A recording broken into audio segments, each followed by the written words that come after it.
That's something I've noticed for a while now. If people find you attractive, then they listen to you.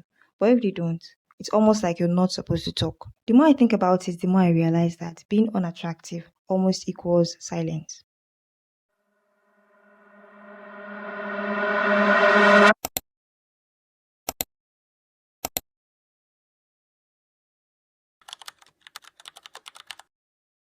Hi everyone, welcome or welcome back to Learning Diaries, where we talk about social issues, personal growth, and conversation that we often avoid but we need to talk about.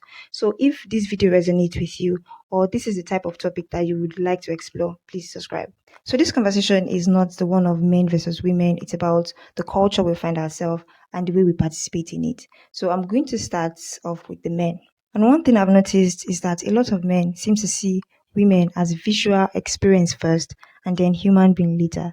It's almost like women exist to please them, exist to satisfy them visually. And when they realize that you don't fall within that category, then some of them, in fact, most of them feel the need to call it out. They start treating you like your opinion matter less. They don't respect you. They don't listen to you. There was a time I was talking to a man and I said something controversial.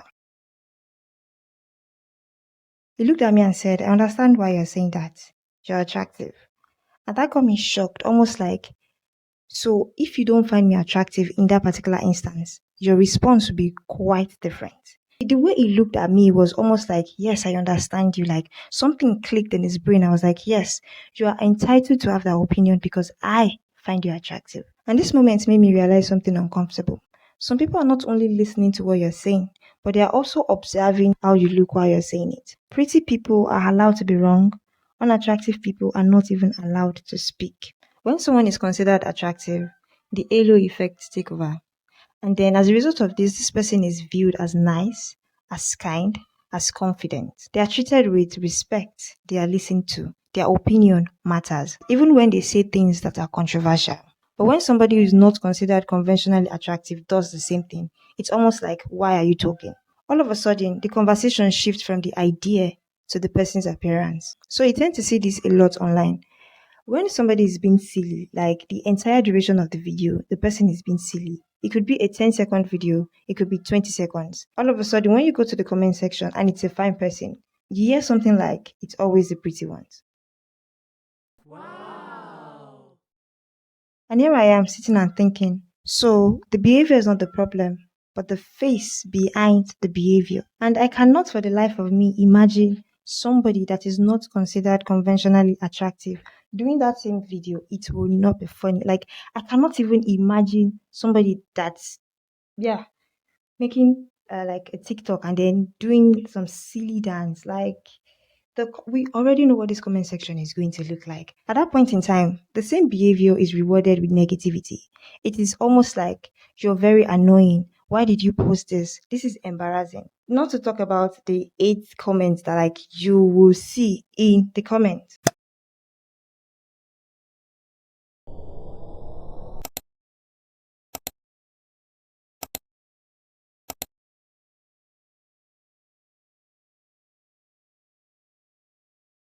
The double standard is very real. The internet doesn't just judge what you say, it judges how attractive you are while saying it. So I watched a video. I don't know if it was on YouTube or TikTok, but if I'm able to find the video, I'll also add it to this video. So the person said she suffered from eczema, like her whole body was covered with eczema, and people would treat her as less than. She would literally be called ugly, unattractive, and so on. And as a result of that, she just told herself that if her face wasn't doing it for her, then probably her body would. And she started sexualizing herself. She was dressing indecently just to take the attention away from her face to her body. Now, if the world constantly treats your face like it's the problem, like it's something standing between you and opportunity, the thinking can slowly change. If you don't value me because of my face, then maybe you value my body. But the problem is that this still keeps women in the same position as an object, as something to be looked at, to be desired, to be evaluated. Because the conversation is still about appearance, it's still about visual value, not the person. And for the women that feel just because their face is not doing it for them, they have to expose their body. This is me telling you that you are not an object. You are not an object to be desired by men and you don't exist for the pleasure of men. You are a human being. You are more than your face. Live your life. Live in your authentic self. You are more than your body. To be honest, I would have loved to end the video here and pretend like women don't participate in this behavior. But sometimes they do.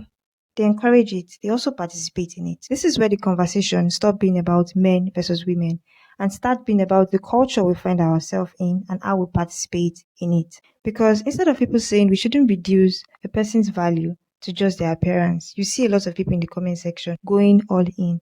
And then you get to a point where it's like beauty pageant.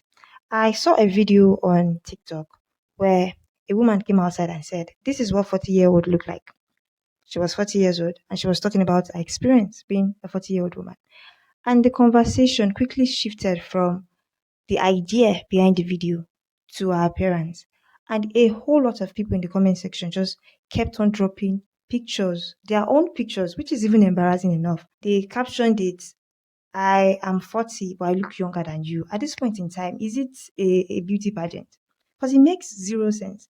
And also, there were other women, 40 and above, still dropping their own pictures and saying they look better than her. Like, how do you expect her to feel? Somebody came online to speak about their experience being a certain age. And the only thing you could deduce from that particular conversation was she looks older than her age. And the person being insulted becomes a prime example of what people don't want to look like. Posting your own face to prove you look better than someone being insulted isn't confidence.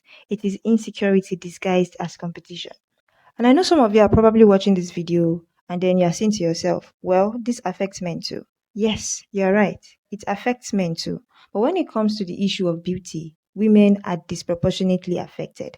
And that is why they are the subject of this video. And when you start noticing all of these patterns together, something becomes very clear. Attractiveness doesn't just affect dating, it affects how people treat you, how people feel about you, how much respect you get, and how comfortable people are listening to your opinion. And sometimes, whether people think you should speak at all. But I'm curious about something. Have you ever noticed that people that are considered attractive are taken seriously even when they say questionable things? Or even when they do questionable things? And have you seen someone get dismissed or their opinion get dismissed just because people don't find them appealing? I want to know if you've noticed this too. Let me know in the comment section. Please don't forget to like, to share, and to subscribe so this message can get to other people that need them. Thank you. See you in the next video.